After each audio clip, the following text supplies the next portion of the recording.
खानु खानु खाँदै हुनुहुन्छ या सुत्नुहुन्छ ए सबैजनालाई नमस्कार म अहिले उदयपुरगढी गाउँपालिकाको 7 नम्बर वडा बिजनबारीमा आएको छु र बिजनबारीमा आइपुग्दाखेरि चाहिँ तपाईहरुले चिनिराख्नु भएको अनुहार है सबैको परिचित अनुहार पदमबहादुर सेवा हुनुहुन्छ उहाँ चाहिँ तर उहाँलाई त्यो नामले भन्दा पनि बढी के नाम गरेर चिनिन्छ तपाईलाई आफैले भनिदिनु त पदमबहादुरै भन्छ हजुर अनि उहाँको चाहिँ कस्तो भने 8 वर्ष अगाडि चाहिँ ठुलो मम्मी हैन बित्नु भएको उहाँको श्रीमती बित्नु भएको अनि उहाँ चाहिँ सनै बजाएर जहिले पनि हैन बजारतिर भेट्ने अनि जहाँ पनि सनै बजाउनु हुन्छ कार्यक्रम उदी हैन अब बिहे काजतिर त बजाउनु नै हुन्छ त्यसपछिबाट मैले उहाँलाई चाहिँ निकै पोलदेखि सम्झिरहेको थिएँ कि एकचोटि भेट्न जान्छु अनि कहाँ हुनुहुन्छ होला हैन अनि यो भन्दा अलिकति अगाडि मैले एउटा कार्यक्रममा भेटेको थिएँ अनि त्यसपछि उहाँलाई भेट्न आउँछु भनेर भनिरहेको थिएँ मलाई त्यो चाहिँ आज मौका जुरेको छ अनि त्यसपछिबाट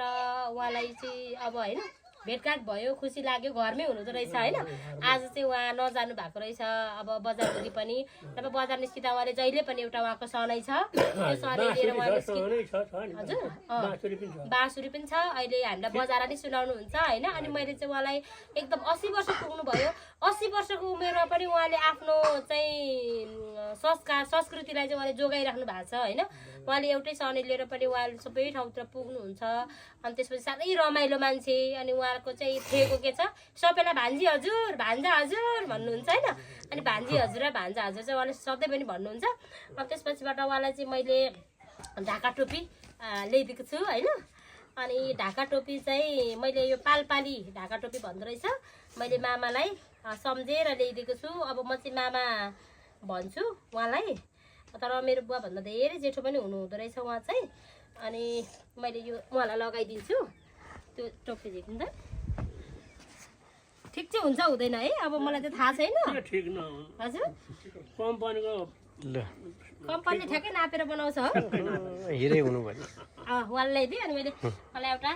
कम्चा पनि ल्याइदिएको छु अनि किनभने 80 वर्षको उमेरमा पनि हैन उहाँलाई चाहिँ मैले घरमा भेट्न आएको के यति गरेर भेट्न आएको छु मामा अनि मैले अस्तिदेखिको भेट्छु भनिरहेको थिएँ आज चाहिँ हुनुहुन्छ हुनुहुन्न भनेर मलाई एकदम धेरै लागिरहेको थियो अब हाम्रो दाइहरू पनि आउनु भएको छ हैन अनि अब बाँसुरी त सधैँ चाहिँ एकचोटि एउटा सनीको धुन चाहिँ बजार सुनाइदिनु नि त ल हुन्छ हस् ल